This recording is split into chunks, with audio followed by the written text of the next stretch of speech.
Halo murid-murid, kita berjumpa lagi. Cikgu Doni berharap Anda semua berada dalam keadaan sihat walafiat, gembira bersama ahli keluarga yang tersayang. Dan yang paling penting, teruskan semangat mahu berjaya dalam hidup, dalam pelajaran khasnya. Don't ever give up, keep it up, dan selamat kembali ke sekolah. Kalau Cikgu Doni ingin mengambil peluang untuk memperkenalkan subjek perniagaan ni. Okey, kalau kita lihat, nama perniagaan ni merujuk bisnes ataupun perniagaan yang cukup luas maknanya, iaitu mungkin perniagaan ni terdiri daripada kedai-kedai, sama ada dia bersaiz kecil, kedai runcit, kedai kek, maupun sampailah peringkat perniagaan yang sederhana ataupun bersaiz besar, seperti perniagaan sendirian berhad, syarikat Petronas, dan juga melibatkan perniagaan franchise. Juga kalau kita lihat perniagaan ni mungkin daripada kalangan peniaga-peniaga tempatan ataupun daripada luar negara yang datang berniaga di Malaysia.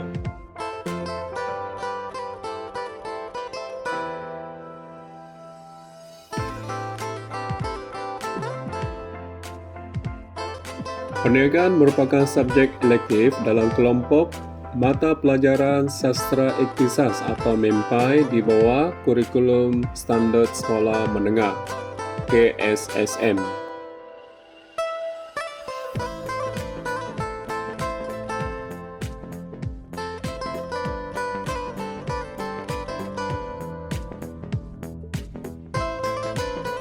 Subjek perniagaan ini ditawarkan sebagai subjek elektif kepada calon-calon peperiksaan Sijil Pelajaran Malaysia atau SPM, dan kalau kita lihat, subjek ini bukanlah subjek wajib ataupun keras kepada calon.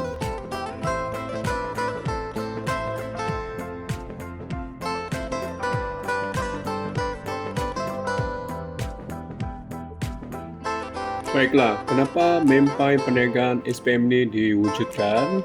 Okey, kalau kita lihat di sini, pembangunan kurikulum MEMPAI perniagaan merupakan satu inisiatif dalam usaha menyediakan modal insan. Kita sebagai pelajar ni, modal insan secara menyeluruh, seimbang, berakhlak mulia, kritis, kreatif, inovatif serta mengamalkan budaya profesional bagi menghadapi cabaran abad ke-21. Seiring dengan perkembangan teknologi dalam industri ke arah mencapai matlamat negara maju.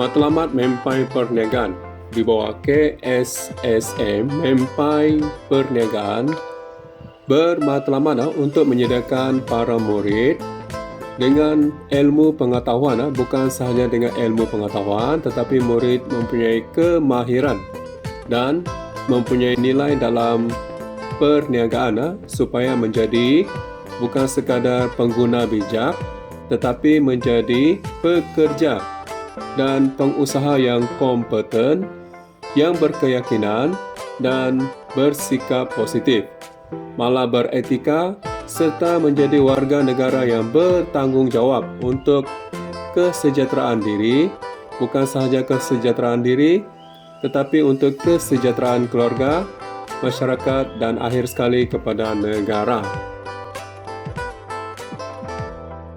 Di akhir, objektif MEMPAI perniagaan ini, murid dapat yang pertama, murid dapat meningkatkan pengetahuan tentang perniagaan, kefahaman tentang perniagaan dan minat murid dalam bidang perniagaan.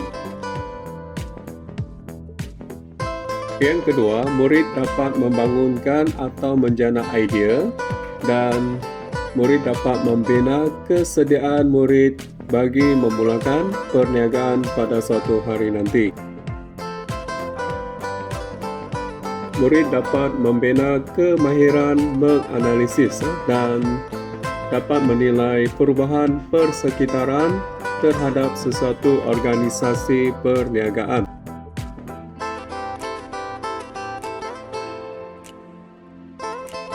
Murid dapat membina kemahiran kebolehkerjaan ataupun mempunyai kemahiran sesuatu pekerjaan setelah mengikuti kursus ataupun kemahiran, dan murid mempunyai kreativiti dalam sesuatu bidang perniagaan. Murid dapat menerapkan kesedaran tanggungjawab sosial. Okey, apa itu tanggungjawab sosial? Okey, merupakan aktiviti ataupun sesuatu pekerjaan yang dapat membantu golongan yang tidak berkemampuan atau bernasib malang. Selain itu, dapat meningkatkan tingkah laku perniagaan yang beretika, bersikap positif, dan mempunyai nilai-nilai murni dalam menjalankan sesuatu perniagaan.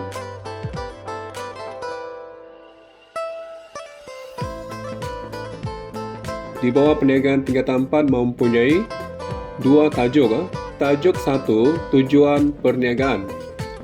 Di bawah tajuk 1 ini mempunyai 2 bab dalam buku teks. Kita ada bab 1, tujuan perniagaan dan pemilikan perniagaan. Kemudian diikuti bab 2, trend semasa dalam perniagaan.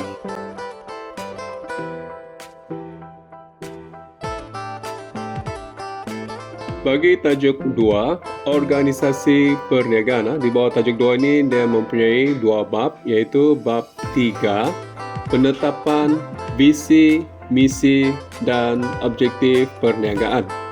Kemudian diikuti bab terakhir, bab 4, bahagian fungsian utama dalam organisasi perniagaan.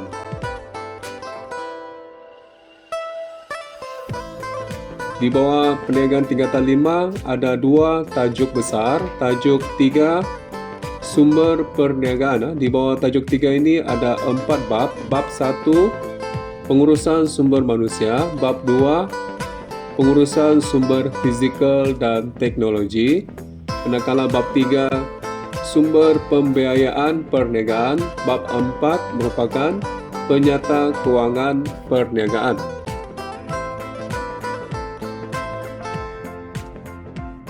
Bagi tajuk 4, usaha niaga. Di bawah usaha niaga ini kita ada 3 bab, iaitu bab 5, persediaan menjadi usahawan.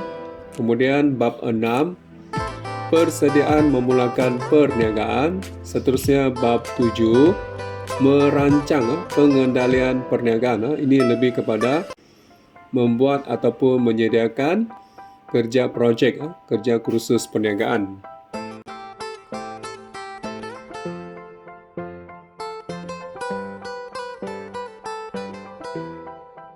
Yang pertama, aspek kebolehan berdikari dalam menjalankan kerja kendiri secara sistematik, bukan secara sistematik sahaja tetapi secara bijaksana dan dengan menggunakan teknik yang betul.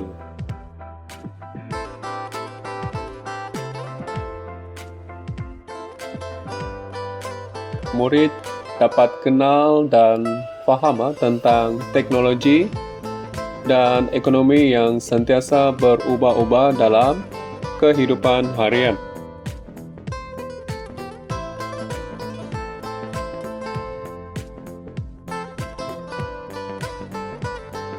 Murid berkebolehan untuk mengaplikasikan kreativiti untuk mereka bentuk dan menghasilkan sesuatu projek.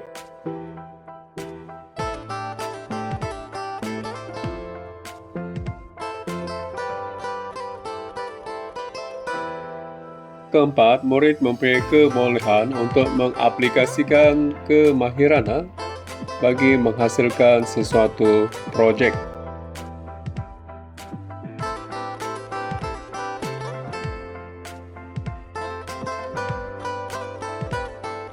Murid mempunyai kebolehan untuk mendokumentasikan maklumat secara sistematik.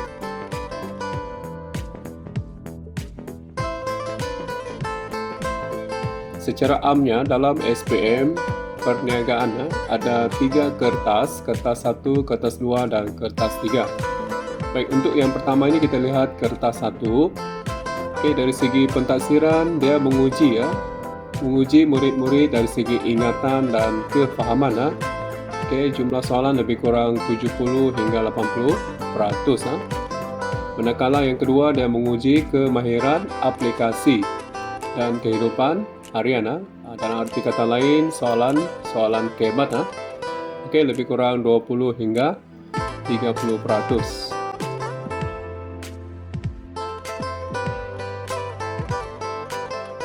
Terdiri daripada 40 soalan objektif, di mana daripada 40 soalan ini dia merangkumi hampir semua topik tingkatan 4 dan topik tingkatan 5. Dan biasanya masa yang diberikan dalam peperiksaan ini selama 1 jam 15 menit.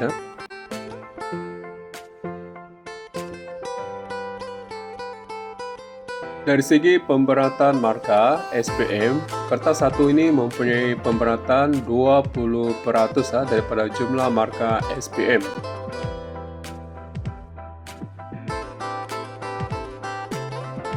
Oke, dari segi pentaksiran dia menguji ingatan dan kefahaman dan terdiri daripada soalan di antara 60 hingga 70%.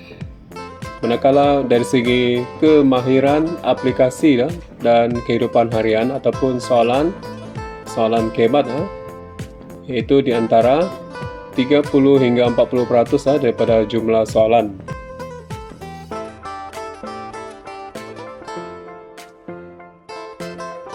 Dalam peperiksaan SPM kertas 2, mempunyai 3 bahagian. Di mana bahagian A ini mempunyai 6 soalan. Para murid ataupun calon dikehendaki menjawab 5 soalan sahaja. Manakala di bahagian B mempunyai 3 soalan, jadi para calon atau murid dikehendaki menjawab 2 soalan sahaja. Dan manakala bahagian C ada 1 soalan kajian kes, jadi ini adalah soalan wajib, semua murid wajib jawab soalan ini. Baiklah, kita lihat dari segi jumlah markah bahagian A adalah 50%, bermaksud setiap soalan mempunyai 10 markah untuk 5 soalan. Jadi soalan ini biasanya diuji dari segi fakta ataupun konsep, dan juga ada soalan yang melibatkan aplikasi ataupun soalan kebat. Manakala di bahagian B memperuntukkan 30% markah, bermaksud 1 soalan 15 markah. Dan biasanya soalan ini menguji tentang aplikasi dan situasi. Dan seterusnya bahagian C, soalan wajib 20% markah. Dan biasanya secara umumnya dia menguji tentang konsep, aplikasi dan juga situasi.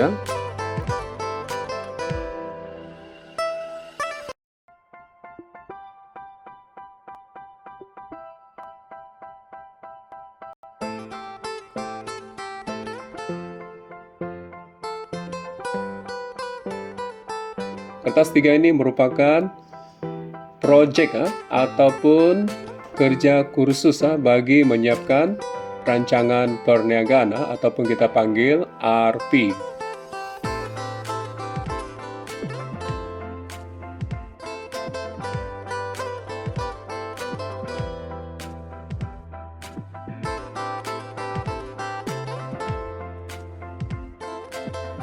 Dari segi markah pentaksiran, kerja kursus ini mempunyai jumlah markah 200%.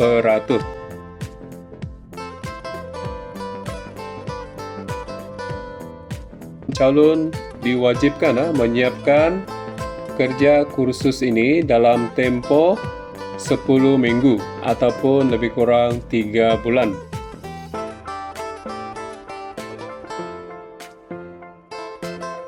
Kertas 3 ini mempunyai pemberatan 20% markah SPM.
Baiklah, bagi memudahkan murid-murid atau calon perniagaan untuk mendapatkan sumber rujukan Sedoni ini, calon atau murid-murid pergilah ke bahagian Google. Okey, kemudian murid atau calon type nama Cikgu Doni. Type sahaja Cikgu Doni, maka dia akan keluar satu link tentang site Google. Jadi calon boleh pergi ke situ, klik site Google Cikgu Doni.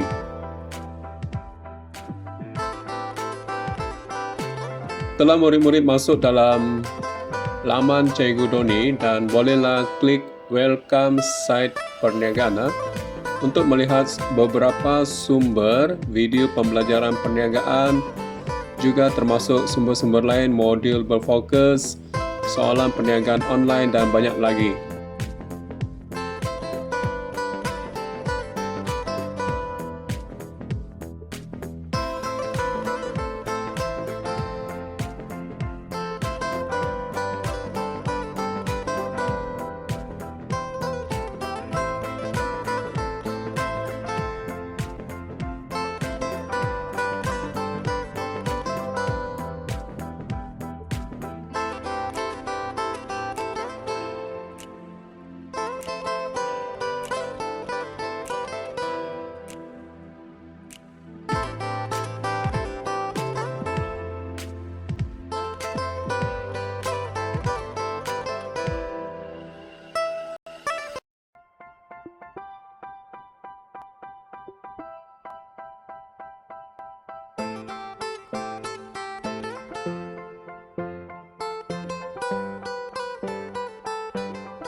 Sedoni juga menyediakan soalan Google Form perniagaan yang diberikan sijil digital. Jika calon atau murid berjaya menjawab betul 80% dan ke atas. Dan sijil-sijil digital ni sangat menarik.